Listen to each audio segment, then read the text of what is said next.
5 armed men cornered tech billionaire Alexander Pierce in the Grand Meridian Hotel lobby. Derek Stone pressed a suppressed pistol to his head. "Tonight you die, Pierce." Kesha Williams pushed her cleaning cart nearby, invisible in her hotel uniform.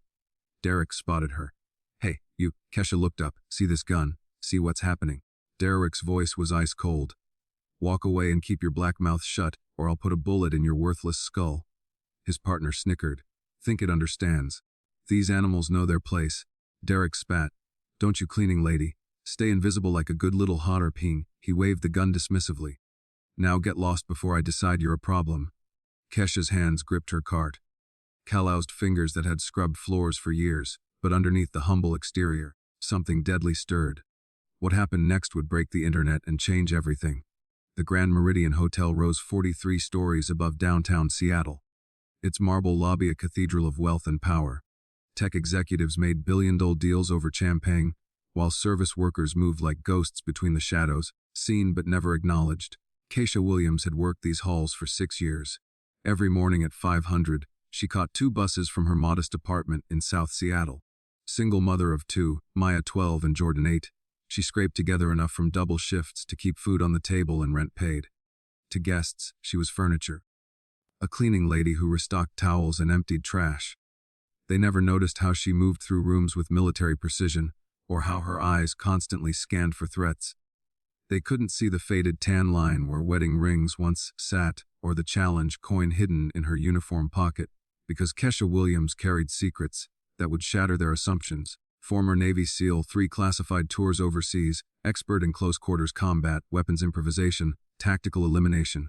She'd saved her unit in Syria, killed enemy combatants in Afghanistan, survived missions that remained classified to this day. But that was another life. Before the injury that ended her military career. Before Marcus died in a training accident, leaving her alone with 2 babies. Before she traded combat boots for cleaning supplies and learned to be invisible, Alexander Pierce was different from other guests. The tech billionaire always said please and thank you. When Jordan needed emergency surgery last Christmas, a mysterious benefactor paid the hospital bill. Kesha suspected it was him, though he never mentioned it. Alexander had built his fortune creating quantum encryption software. His upcoming congressional testimony would expose Russian cyber warfare operations. Powerful people wanted him silenced. Derek Stone represented those interests. Former Spetsnaz operative turned international assassin, he led a team of professional killers who specialized in making problems disappear. Tonight's contract was worth $10 million. His crew had arrived separately over 3 days. Facial recognition disabled, security cameras compromised, local police diverted by false emergency calls. Wait, before we continue, if this story touched your heart, please hit subscribe. It truly encourages us to bring you more powerful stories. Tell us in the comments where you're watching from. We'd love to know our amazing viewers around the world. They'd planned the perfect assassination, but they'd made one critical error. They assumed the cleaning lady was exactly what she appeared to be. Kesha finished restocking the bathroom supplies in the penthouse suite. Through the window, Seattle's skyline glittered in the darkness. Somewhere in this building, predators were preparing to hunt. Her military instincts whispered warnings she couldn't ignore. She checked her watch. Alexander would arrive soon for his dinner meeting, the same meeting Derek's team had been discussing in hushed tones all week. Tonight, the invisible woman would have to choose between safety and honor. Earlier that afternoon, Kesha was cleaning the executive conference room when she heard voices through the adjoining door. 5 men spoke in low tones, their conversation drifting through the thin walls. Target arrives at 80:30. Derek's voice was clinical professional. Security will be minimal. We eliminate him in the lobby. Stage it as a robbery. Kesha froze, cloth in hand. Her SEAL training kicked in automatically. Threat assessment. Intelligence gathering. Mission parameters. What about witnesses? Another voice asked. Hotel staff were dismissed early for a gas leak drill. Cameras already looped. Police response delayed by distraction downtown. Clean execution in and out. Kesha's blood turned cold. They were planning murder right here in her hotel. She continued cleaning, moving silently closer to the door. Through the crack, she saw Derek's reflection in the window. Tall, cold-eyed, holding a tablet displaying building schematics. Pierce thinks he's meeting investors for dinner. Instead, he meets us. Derek's laugh was like breaking glass. $10 million to silence one man's testimony. Easy money. Keisha backed away carefully, her heart hammering. She knew that name, Alexander Pierce, the kind billionaire who always treated her with respect. Derek's head snapped up. Did you hear something? Footsteps approached the door. Keisha quickly resumed cleaning, humming softly. Derek yanked the door open. How long have you been out here? Just started this room, sir. Keisha kept her eyes down, playing the submissive worker. Should I come back later? Derek studied her face, searching for deception. What did you hear? Nothing, sir. Just cleaning. Good. His voice turned menacing. Because cleaning ladies who hear too much sometimes have accidents. Slippery floors, broken necks, you understand. The threat hung between them like poison. Keisha nodded quickly. Yes, sir. Smart girl. Now finish up and get lost. Derek slammed the door. Keisha's hands shook as she packed her supplies. 20 years of military training screamed at her. Neutralize the threat. Protect the asset. Complete the mission. But civilian life whispered different advice. Call the police. Let professionals handle it. Think of your children. Keisha checked her phone, 16:15. Alexander would arrive in 2 hours. She could go home, kiss her babies goodnight, pretend she never heard anything. Or she could honor the oath she'd sworn, as a seal to protect the innocent from all enemies, foreign and domestic. Her fingers found the challenge coin in her pocket, worn smooth from years of carrying. Marcus had given it to her the day she graduated SEAL training. Sir-Fi baby, always faithful. Alexander Pierce had quietly saved her son's life. Tonight, maybe she could return the favor. Derek Stone moved through the Grand Meridian Hotel like an apex predator claiming new territory. His confidence radiated from 2 decades of flawless executions. Politicians who asked inconvenient questions, journalists who dug too deep, whistleblowers who threatened the wrong people. In Derek's world, money bought silence, fear ensured compliance, and violence solved problems permanently. At 7:30, his team assembled in the dimly lit service corridor behind the main lobby. 4 international killers, each handpicked for their specific talents. Victor, the Russian demolitions expert; Carter, the Taiwanese sniper; Hassan, the Syrian interrogation specialist; Rodriguez, the Colombian knife artist. Together, they were worth $50 million in blood money. Weapons check, Derek commanded, his voice carrying the authority of countless successful missions. Each man displayed their arsenal. Suppressed pistols, ceramic knives that bypassed metal detectors, plastic explosives disguised as breath mints, tools of modern assassination, untraceable and efficient. Remember the story, Derek continued, pulling up hotel schematics on his encrypted tablet. Alexander Pierce resists during a robbery attempt. Tragic victim of random violence. No political implications, no international incidents. His lieutenant Victor nodded, checking his weapons suppressor. What about witnesses? Eliminated as variables. The building manager received an anonymous tip about a gas leak in the East Wing. Most staff evacuated as precaution. The remaining skeleton crew has been compensated for temporary blindness and amnesia. Derek's smile was predatory. Money talked in every language. The night security guard had received 50,000 to disappear for 2 hours. The desk clerk got 20,000 to forget faces. Even the parking attendant earned 5,000 to lose security footage. Timeline is critical, Derek emphasized, highlighting key positions on the building layout. Peace enters the main lobby at 8:30 sharp. He's expecting dinner with tech investors from Singapore. Instead, he meets us. The team studied their positions like chess masters planning checkmate. Rodriguez would block the rear exit. Carter covered the elevators. Hassan controlled the main entrance. Victor watched for complications. Derek handled the execution personally. Contingencies, Hassan asked in accented English. Police response delayed by coordinated distraction. False emergency call about armed robbery 6 miles away. Every patrol unit in the area will be chasing ghosts. Derek had orchestrated similar operations across 4 continents. If you're still here and enjoying the story, we'd love your support.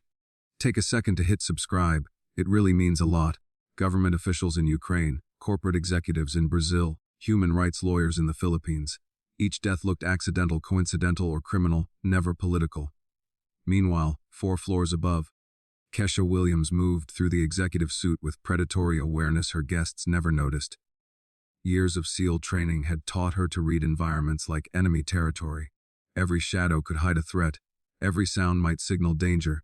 Her hands moved automatically, restocking towels, emptying waste baskets, polishing mirrors, while her mind processed tactical intelligence. Through bathroom vents, she'd overheard fragments of Derek's planning. Foreign accents discussing weapons, military terminology describing kill zones. The hotel's layout was etched in her memory like a battlefield map. 37 exit routes including service corridors, 14 different levels with varying security coverage, 63 rooms where civilians might seek shelter during a crisis. At 1800, she changed from her hotel uniform into black tactical clothing kept in her emergency locker. Old habits from classified missions where blending into darkness meant survival. She'd learned in Syria that sometimes the best camouflage was becoming part of the shadows. Her hands found familiar weapons hidden throughout the building. A ceramic knife taped under sink pipes, military-grade zip ties in cleaning supply cabinets, chemical compounds that could create smoke screens or improvised explosives. A Navy SEAL never stopped being prepared for war. Through security monitors in the basement, she watched Derek's team take final positions. Professional spacing that provided overlapping fields of fire. Backup escape routes marked with subtle chalk symbols. Communication protocols using hand signals instead of radios. These weren't amateur criminals or desperate thugs. They moved with military precision, checked corners like trained soldiers, positioned themselves with tactical awareness that screamed Special Forces background. Derek himself stood near the marble fountain, checking his encrypted phone while scanning for potential complications. His eyes swept across every face in the lobby, cataloging threats and dismissing irrelevant civilians. At 80:15, he gathered his team for final instructions. Remember, this needs to look organic. Pice fights back during robbery, catches a bullet in the struggle. Witnesses see brave victims, not political assassination. What about the cleaning woman from earlier? Victor asked, his Russian accent thick with concern. She overheard the planning session. Derek's laugh was cruel, dismissive. You mean that pathetic Blackadov she ran home to her ghetto hours ago. These animals know their place in the food chain. Still a potential witness, Hassan pointed out. Please, Derek sneered, look at what we're dealing with. Minimum wage hotel maid, probably illiterate. Definitely too stupid to understand what she heard. These people are bred for scrubbing toilets, not thinking about complex operations. He waved his hand dismissively. Even if she stayed, what's she going to do? Call her welfare case worker. These Ndahi don't talk to police. They know what happens to snitches in their neighborhoods. Derek's racism wasn't just personal hatred. It was operational blindness. His contempt for people he considered beneath notice had become a tactical weakness. He couldn't imagine that invisible people might be watching, planning, preparing to strike back. But Kesha Williams was already moving through air ducts above their heads, using maintenance tunnels that didn't appear on any guest map. Her SEAL training had taught her that the best attacks came from directions enemies never expected. Through a ventilation grate, she watched Derek check his watch one final time. 80:27, Alexander Pierce would walk through those lobby doors in exactly 3 minutes. 5 professional killers waited in perfect position to execute an innocent man. But they weren't the only predators hunting in the darkness tonight. Keisha crouched in the ventilation shaft above the marble lobby, watching 5 killers position themselves around their target zone. Her breathing shifted to combat rhythm, controlled, measured, oxygenating muscles for explosive action. Through the metal grate beneath her feet, she could see Derek checking his watch. 2 minutes until Alexander walked into their trap. Her mind shifted into tactical assessment mode, analyzing the battlefield with SEAL precision. 5 hostiles confined space, 1 civilian asset to protect. The killers held superior firepower and positioning, but they'd made one critical error. They assumed they were the only predators in the building. Kesha's fingers found the challenge coin in her pocket, worn smooth from years of carrying. Marcus had given it to her the day she graduated SEAL training, back when the world made sense and enemies wore uniforms. Maya Jordan, she whispered to herself, thinking of her children sleeping safely at home. Mummy's coming back, but first, Mommy has work to finish. The hotel lobby transformed in her mind from elegant public space to 3-dimensional kill zone. Marble columns provided cover and concealment. Crystal chandeliers could create devastating distractions. Decorative fountains offered improvised weapons and area denial tools. Her route was already planned. Drop through the ceiling tiles near the service entrance. Use the marble pillar for cover. Create chaos to give Alexander escape opportunities. Classic asymmetric warfare against superior numbers. Derek positioned himself near the main entrance, weapon concealed but ready. His team spread out in a perfect killbox formation. No escape routes, overlapping fields of fire, professional execution protocol.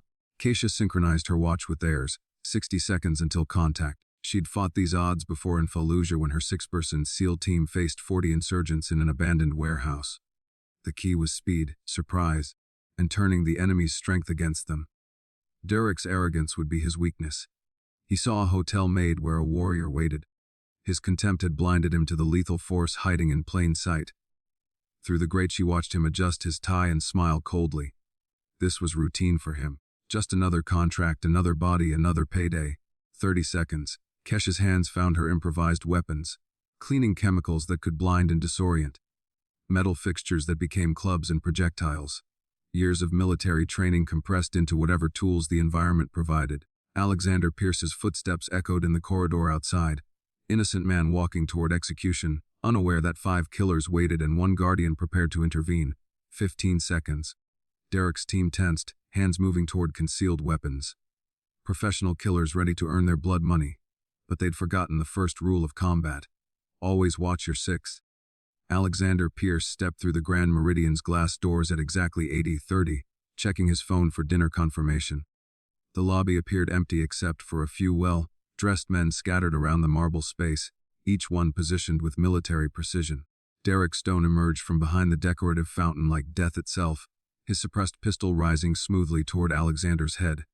"Mr. Pierce, we represent certain parties upset by your upcoming congressional testimony." Alexander's blood turned ice as reality crashed down. 5 armed men materialized from the shadows, weapons trained on him from multiple angles. Professional kill formation, overlapping fields of fire, no escape routes. Certain death waited in the elegant lobby. "You really think killing me will stop the truth from coming out?"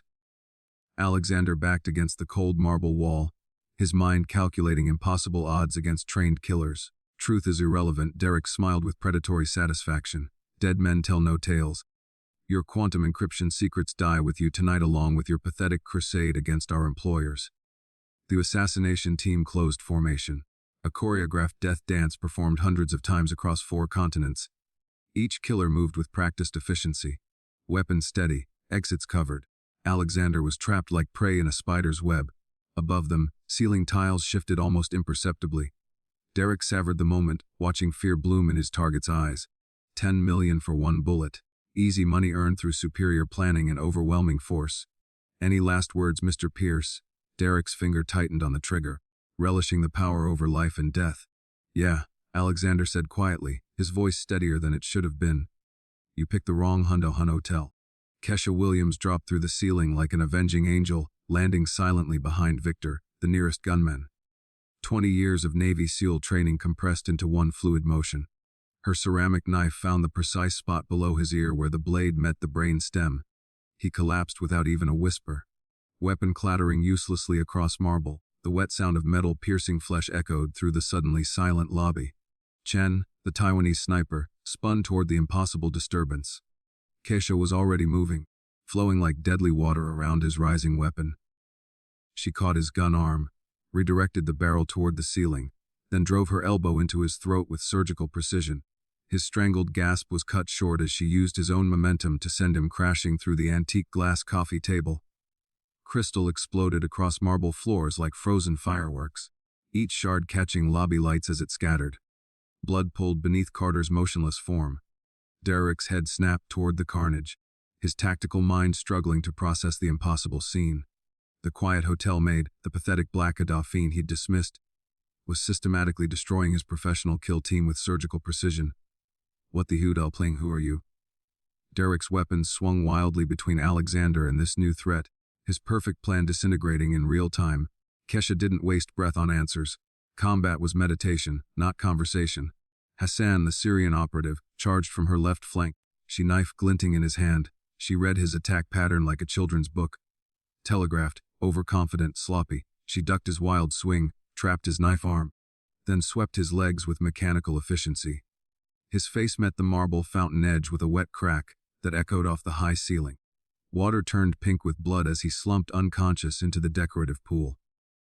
Hotel guests materialized from elevators and restaurant entrances drawn by the sounds of violence.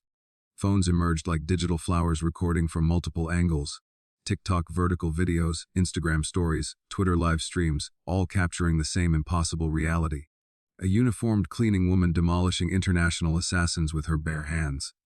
Rodriguez, the Colombian knife specialist, drew his backup pistol with desperate speed. Kesha was faster. She grabbed the heavy brass lamp from the marble reception desk, its base solid enough to crack skulls.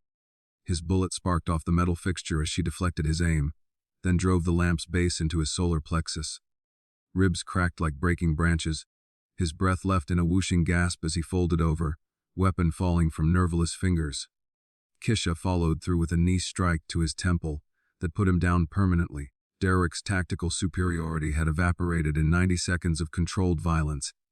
His elite team, worth $50 million in combined blood money, lay groaning and motionless across the hotel's marble floor, while the woman he'd threatened to kill stood over them, not even breathing hard.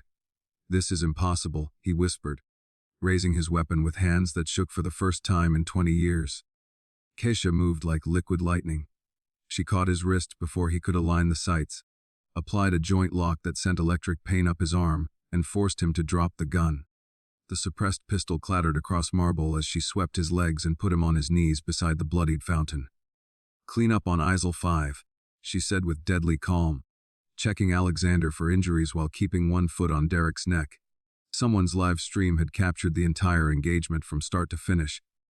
Within minutes, the hashtag #HousekeeperSins exploded across every social media platform. Vertical videos from TikTok, horizontal footage from Instagram, Twitter clips dissected frame by frame, all showing the same impossible scene. A black woman in a hotel uniform standing calm amid absolute chaos, while 5 professional killers lay unconscious around her feet. Blood on marble, crystals scattered like diamonds, and one quiet explanation that changed everything. Real hotel security burst through the lobby doors, responding to dozens of guest emergency calls. They found well-dressed men with military-grade weapons neutralized by an employee who looked like she'd just finished her cleaning shift. "This woman attacked us unprovoked." Derek gasped from his position on the cold marble floor, blood trickling from his mouth. "She's a goddamn terrorist. A trained killer loose in the civilian population. I was protecting Mr. Pierce from assassination," Kesha replied, her military bearing evident now that her cover was completely blown. Voice steady, posture erect, eyes scanning for additional threats with professional competence. Alexander stepped forward, his voice shaking with adrenaline and gratitude. "She saved my life. These men came here to murder me. She's a hero." The viral moment crystallized as dozens of phones captured Ka explaining the situation to security with calm professionalism. Every major platform carried the same explosive hashtag within minutes. Maid Viz assassins trending globally. Local news stations picked up the story first, then national networks, then international media. Hotel employee Foal's international assassination attempt dominated headlines as the videos spread exponentially across the digital landscape. Derek's handlers in Moscow and Beijing watched their perfect operation disintegrate into global humiliation, worse than operational failure. They'd been destroyed by someone their own contempt had rendered invisible, but their counterattack was already mobilizing. If they couldn't kill Alexander Pierce quietly, they'd destroy his savior publicly. The woman being hailed as a hero worldwide would soon be painted as something far more dangerous. By morning, Kesha Williams would discover that saving a life could destroy everything she'd fought to build. Within 6 hours of the viral videos exploding across social media, Derek Stone's handlers activated their most sophisticated weapon, information warfare. Military-grade psychological operations designed to reshape public perception deployed by professionals who toppled governments for living.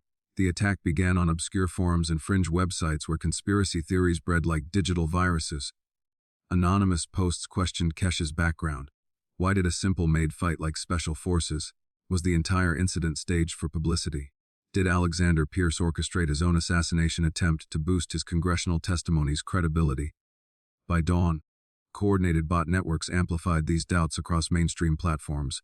Russian troll farms, Chinese cyber units, and domestic political operatives united in common cause. Hashtag shifted from #housekeeper-hero to #staged assassination and #violent veteran. Thousands of fake accounts spread carefully crafted disinformation designed to poison public opinion against Kesha Williams. Derek's legal team moved simultaneously like pieces on a global chessboard. High-powered attorneys from firms that normally defended dictators and war criminals filed criminal charges against Kesha: assault with deadly weapon, reckless endangerment, conspiracy to stage fraudulent incidents. The unconscious assassins became sympathetic victims of unprovoked violence by an unstable former soldier. Leaked military records painted Kesha's honorable discharge as psychological instability. Her classified SEAL operations were framed as evidence of dangerous mental conditioning incompatible with civilian life. Cable news talking heads questioned whether trained killers should work around innocent civilians without mandatory psychiatric monitoring. The character assassination was surgical, precise, devastating in its calculated cruelty. Social media comments that once praised her courage turned venomous with manufactured outrage. Why didn't she call the police instead of using violence like some ghetto vigilante? Typical aggressive veteran who can't adjust to civilized society. Hotels need better background checks on violent employees with PTSD. The narrative flipped like a switch controlled by invisible puppet masters. Professional protesters appeared outside the Grand Meridian with printed signs demanding justice for assault victims and no more military violence in civilian spaces. Media interviews revealed they were paid actors from crisis management agencies, but their message dominated news cycles. Maya faced coordinated bullying at Roosevelt Middle School. Classmates surrounded her locker chanting, "Your mom's the psycho who beats people up." The teacher looked away, unwilling to defend the daughter of a violent extremist making international headlines. Someone painted killer's kid on her locker door. 8-year-old Jordan came home crying after older kids pushed him off playground equipment and threw rocks at his head. They said my mommy hurts people and we should go back to Africa. He sobbed into Kesha's arms. "Are you a bad person, Mommy? Did you really hurt those men?" Kesha's mother called from Atlanta, voice trembling with shame and confusion. "A baby, the church ladies are talking behind my back. Reverend Thompson asked me not to come to Sunday service this week. They're saying you've brought violence and sin into God's house. Sister Patterson won't even look at me at the grocery store." The Grand Meridian placed Kesha on indefinite administrative leave pending criminal investigation. Corporate lawyers sent memos to other hotel chains flagging her as a significant security risk with documented history of workplace violence. Military contractors refused to consider her resume. Liability concerns about hiring unstable veterans outweighed any qualifications she possessed. Legal bills mounted like avalanche debris, burying her family's future. Kesha's court-appointed public defender was an overworked rookie handling 200 active cases with no resources for investigation. Meanwhile, Derek's team deployed attorneys who normally defended genocidal dictators and pharmaceutical companies that poisoned children. The legal disparity was intentionally crushing. David versus Goliath with David's sling confiscated as evidence. Alexander Pierce faced mounting pressure from every direction. Board members questioned his association with the violent incident that had made their company a liability magnet. Stock prices dipped as institutional investors worried about reputational damage spreading to quarterly earnings reports. Merger partners hinted that distancing himself from controversy might accelerate deal negotiations. Perhaps a generous settlement and comprehensive non-disclosure agreement would benefit all parties, his corporate lawyers suggested during emergency board meetings. Put this unfortunate matter behind us quietly before it impacts our IPO timeline. Derek himself became the face of victimized innocence on every major news program, projecting wounded dignity and professional composure despite his role as an international assassin. His face bore carefully applied theater makeup to highlight bruises, while downplaying visible evidence of his murderous intentions. "I hold absolutely no ill will toward this deeply troubled woman," he told CNN's cameras with practiced sincerity that fooled millions of viewers. "She clearly suffers from severe military-related psychological trauma that went untreated for years. She needs comprehensive psychiatric help, not criminal prosecution. But civilized society simply cannot tolerate vigilante violence in our hotels and public spaces, regardless of the perpetrator's service record or personal struggles." The performance was masterful. Victimized businessman showing Christian forgiveness toward his mentally ill attacker while subtly demanding justice. Social media consumed it voraciously. #forgiveness, not vengeance began trending alongside calls for Kesha's involuntary psychiatric hospitalization. Evidence disappeared like morning fog under professional manipulation. Hotel security footage became mysteriously corrupted during routine maintenance. Derek's surviving team members provided coordinated witness statements, describing a peaceful business meeting interrupted by unprovoked assault from a deranged employee. Kesha's military records remained classified at levels preventing her defense team from accessing SEAL training documentation as legal justification. Local police investigation files painted a picture of dangerous delusion.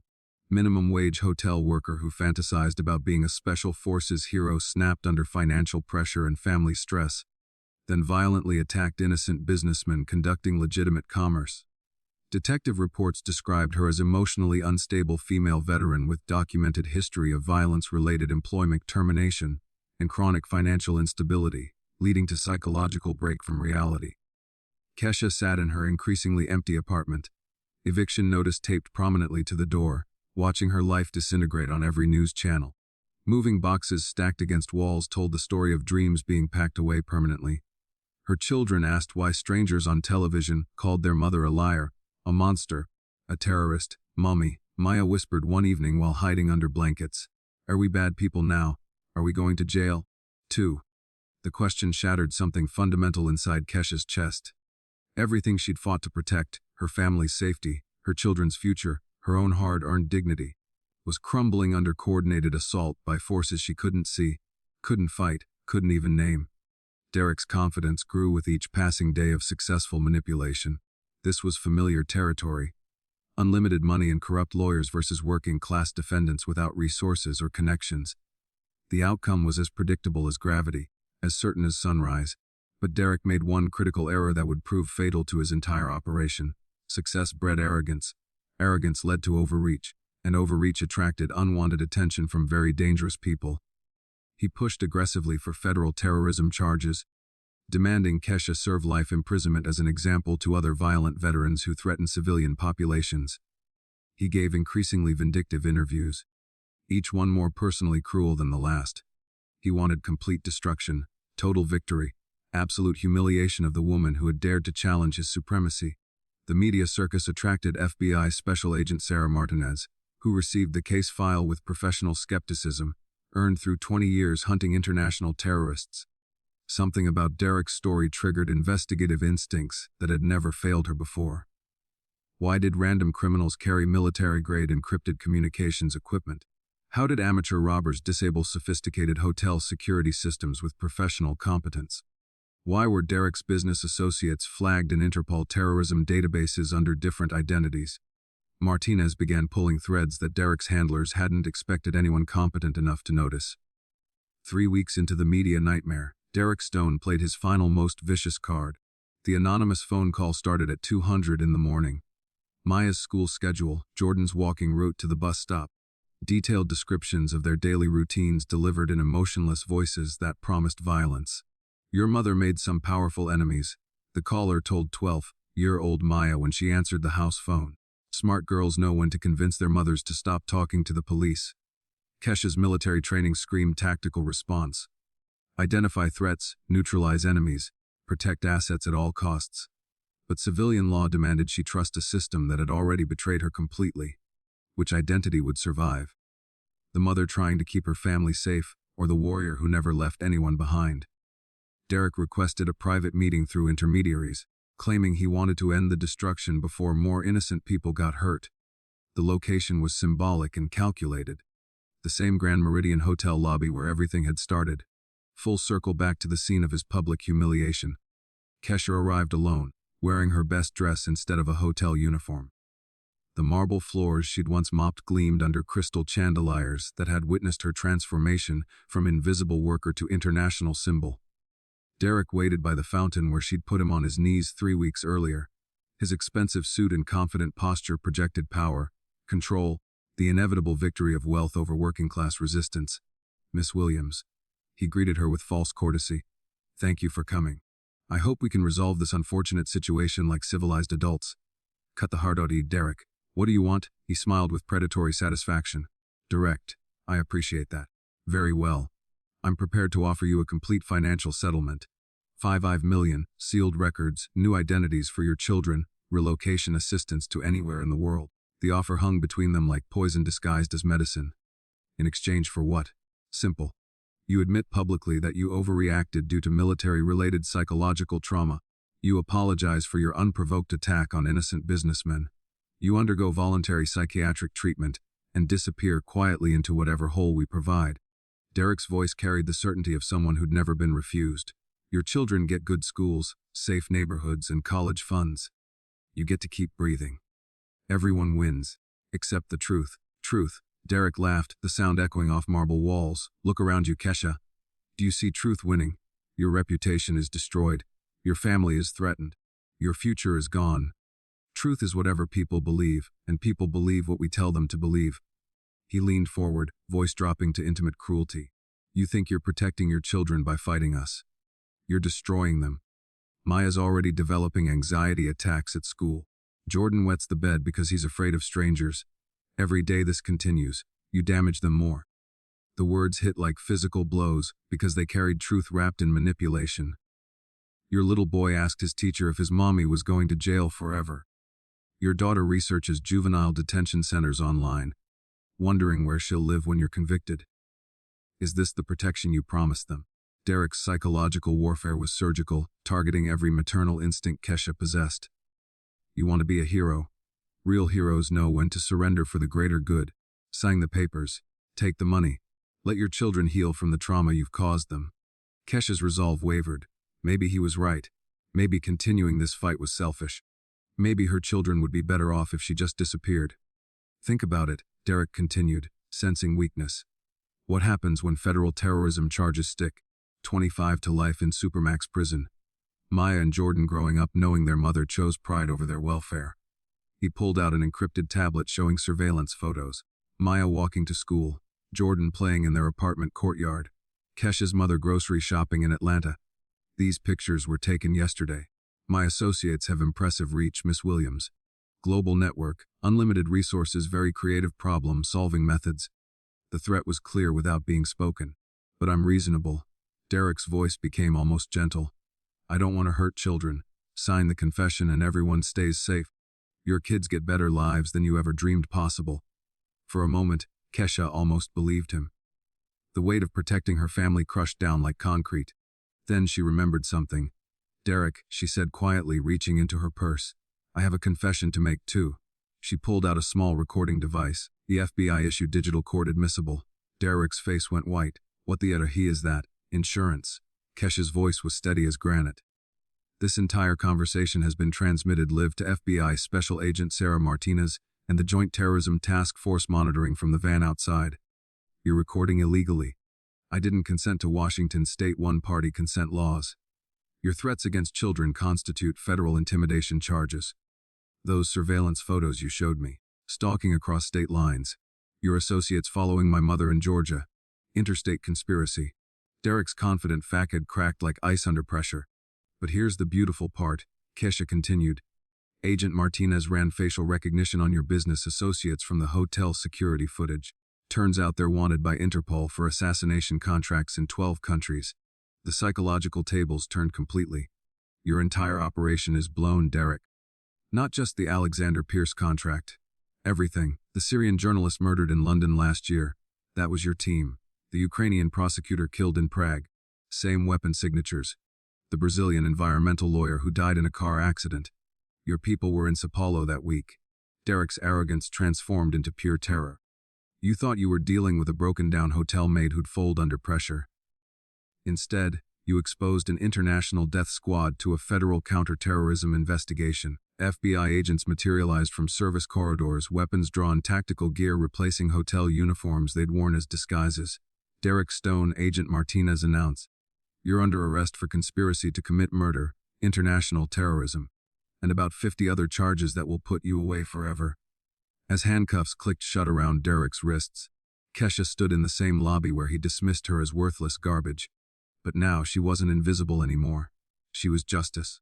Derek Stone's arrest triggered an international avalanche that buried decades of carefully hidden crimes. Within hours, the FBI raids across 12 countries netted 47 members of his assassination network.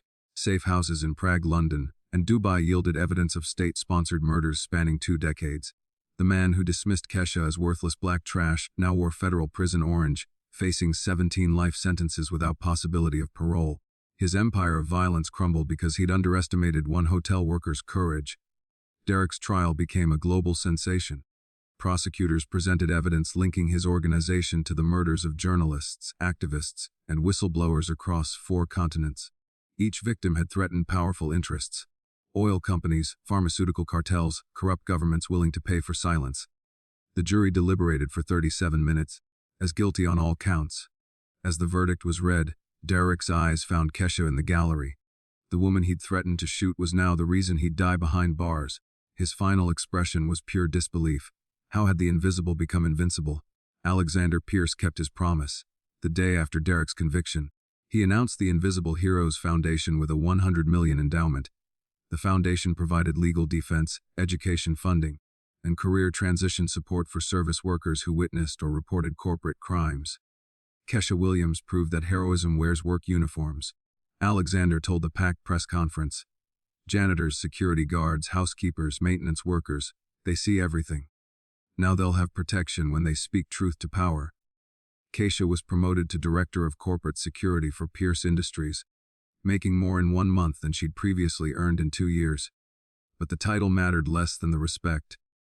Board meetings where her voice carried weight, security protocols that protected workers alongside executives. Maya and Jordan's lives transformed completely. The bullying stopped when their classmates realized their mother was a national hero, not a dangerous criminal. Maya wrote her 8th grade graduation speech about courage, dedicating it to my mom, who taught me that being invisible doesn't mean being powerless. Jordan joined the middle school wrestling team, channeling his mother's warrior spirit into sport. His coaches marveled at his natural tactical thinking and protective instincts towards smaller teammates. Congressional hearings followed Derek's conviction. Kesha testified about invisible workers who witness corporate crimes but lack protection to report them. Her testimony led to the Williams Worker Protection Act, enhanced whistleblower rights, expanded self-defense protections, and corporate liability for employee safety. The law passed with bipartisan support. Republicans praised military veterans defending innocent civilians. Democrats celebrated working-class heroes challenging corporate corruption. Kesha's story transcended political divisions. #Invisible No More became a global movement. Service workers in London documented sexual harassment by hotel guests. Janitors in Tokyo exposed industrial pollution cover-ups. Security guards in Mumbai reported corporate bribery attempts. Kesha's courage inspired millions to speak truth regardless of consequences. The Grand Meridian Hotel transformed into a symbol of worker dignity. Management instituted new policies: living wages, comprehensive benefits, respect training for all guests. Other hotel chains followed suit to avoid negative publicity. Derek's former associates faced their own justice. Russian handlers were expelled from diplomatic missions. Chinese operatives lost their covers. Domestic collaborators found themselves under federal investigation. The network that had seemed untouchable dissolved under legal pressure. Prison was not kind to Derek Stone. Inmates quickly learned his story. The man who'd threatened children, called women racial slurs, murdered journalists for money. Even hardened criminals had standards. He spent most of his time in protective custody, isolated and forgotten. Kesha visited him once 6 months after his conviction, not for closure or forgiveness, but to deliver a message. "You asked me what I was," she said through the reinforced glass. "I'm a mother who protects her children, a veteran who honors her oath, a worker who demands dignity. You saw weakness where strength was waiting." Derek said nothing. What words existed for such complete defeat? Maya's applying to the Naval Academy next year. Jordan wants to be a teacher. They're proud of their mother now, not ashamed. That's worth more than your blood money ever could have been. She stood to leave, then turned back. "By the way, your old hotel room is now part of our employee break area. Every day, workers eat lunch where you planned murder. Seems appropriate somehow." Duddy. 1 year later, Kesha walked through the Grand Meridian lobby wearing her security supervisor uniform. Guests and staff greeted her by name with genuine respect. The marble floors she'd once mopped as an invisible worker now reflected her badge of authority. The transformation was complete. From shadow to spotlight, from dismissed to indispensable, from victim to victor. Derek Stone had tried to erase her from existence. Instead, he'd revealed her true power to the world. Maya's acceptance letter to the Naval Academy arrived on the anniversary of the hotel confrontation. She wanted to follow her mother's path. Serve her country, protect the innocent, prove that heroes come in every color and gender. "I'm proud of you, baby," Kesha said, holding the letter with trembling hands. "I learned from the best," Maya replied. "You taught me that being invisible is a choice, not a sentence." Justice had many forms. Sometimes it wore robes and carried gavels. Sometimes it wore work uniforms and carried mops, but it always eventually found its way to the light. Derek Stone had learned too late that the people you dismiss as powerless might be the ones with power to destroy you. His legacy was measured in life sentences and international disgrace. Keisha Williams' legacy was measured in changed lives, protected workers, and children who grew up knowing their worth regardless of others' prejudices. In the end, that made all the difference. 18 months after Derek Stone received 17 consecutive life sentences, documentary filmmaker Maria Santos sat across from Keisha Williams in the Grand Meridian's executive security office. The same lobby where everything had changed stretched below them through floor-to-ceiling windows. "People ask if I'm different now," Keisha reflected, adjusting the framed photo of Maya in her Naval Academy uniform. "Truth is, I'm exactly the same person I always was. The only thing that changed is I stopped being afraid to let people see who I really am." The numbers told an extraordinary story. Derek's conviction had triggered investigations in 47 countries, resulting in 340 arrests of corporate assassins, corrupt officials, and their enablers. Recovery efforts returned $4.7 billion in stolen assets to victims' families worldwide. The Invisible Heroes Foundation operated in 63 countries now, providing legal protection and advocacy training to service workers who witnessed crimes. Hotel housekeepers in Bangkok exposed human trafficking rings. Airport janitors in Frankfurt reported terrorist financing. Office cleaners in New York documented insider trading schemes. Every month brought new heroes stepping out of the shadows. Maya, now 19, spoke at her academy graduation ceremony about courage inherited from invisible warriors. "My mother taught me that being unseen isn't weakness, it's reconnaissance. But knowing when to engage, when to fight for what's right, that's real power." Jordan, 15, and captain of his high school wrestling team, mentored younger kids about standing up to bullies.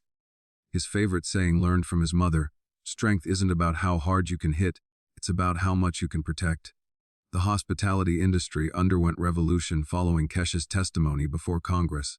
The Williams Worker Protection Act mandated panic buttons for all service staff, background checks for guests in VIP areas, and whistleblower protections that couldn't be waived by employment contracts. Corporate executives worldwide discovered that their invisible employees were watching, documenting, and increasingly willing to speak truth to power. Boardroom conversations became more careful when everyone knew the janitor might be recording illegal activities. Alexander Pierce's quantum encryption company went public at a record valuation, with Keisha serving on the board of directors. Her military expertise guided corporate security policies that became industry standard. Other companies recruited former service members for executive protection roles, recognizing skills that civilian employers had previously overlooked. Derek Stone's current reality stood in stark contrast. Federal Supermax prison in Colorado, 23 hours daily in an AX-10 concrete cell, no visitors except lawyers, no phone calls except emergencies, no possibility of parole, appeal, or early release. His former penthouse had been seized under RICO statutes, converted into transitional housing for military veterans. The irony wasn't lost on anyone. Derek's luxury became shelter for the people he'd most despised. Prison wasn't kind to child-threatening racists. Even murderers had moral boundaries Derek had crossed. Protective custody became a permanent necessity, isolating him from general population inmates who'd made their feelings clear through creative interpretations of justice. Keisha's speaking career took her to militaries, corporate leadership conferences, and worker rights conventions across 6 continents. Her core message remained constant. Dignity isn't granted by others, it's claimed by yourself. "Every person in this room has been invisible to someone," she told the audience. "The question isn't whether you'll be underestimated. The question is what you'll do when that moment comes." The viral videos had been viewed over 800 million times across all platforms, spawning countless reaction videos, analysis pieces, and educational content. Military training programs used her tactics as case studies in asymmetric combat. Business schools examined the corporate conspiracy as a cautionary tale about institutional corruption. 3 best-selling books told different aspects of her story. Invisible No More top memoir lists for 37 weeks. The Hotel Warrior became required reading in criminology courses. From Shadows to Spotlight inspired legislation in 12 countries. The ripple effects continued expanding. Every viewer who shared her story, every worker who refused to stay silent, every person who demanded visibility instead of accepting invisibility. Keisha's courage multiplied exponentially across human networks. Statistical impact told the story in numbers. 12.3 million social media followers, 847 speaking engagements, 156 international interviews, 23 honorary degrees, and 1 Presidential Medal of Freedom for exceptional civilian service in protecting democratic institutions. But Keisha measured success differently. Comments below. Share your invisible hero story. She addressed Maria's documentary camera directly, who works behind the scenes in your life protecting others without recognition. Tag them, thank them, see them. Subscribe to Blacktail Stories if you believe courage has no minimum wage requirement, no uniform restrictions, no demographic limitations. Share this story with someone who needs reminding that their voice matters, their actions count, their dignity is non-negotiable. Most importantly, remember this. Next time you see housekeeping staff, security guards, maintenance crews, food service workers, you're looking at someone's protector. Someone's last line of defense against the darkness. Someone who chose to serve others despite being treated as invisible. The final shot showed Kesha training new security personnel, teaching them that protection meant more than preventing theft. It meant creating environments where everyone could work with dignity and safety, dedicated to invisible workers everywhere. Text appeared over inspirational music. Who keeps civilization running while dreaming of the day they'll be seen? The screen faded to black with one final message. #respect the invisible because everyone deserves recognition. In homes across the world, viewers reach for their phones. Time to start seeing.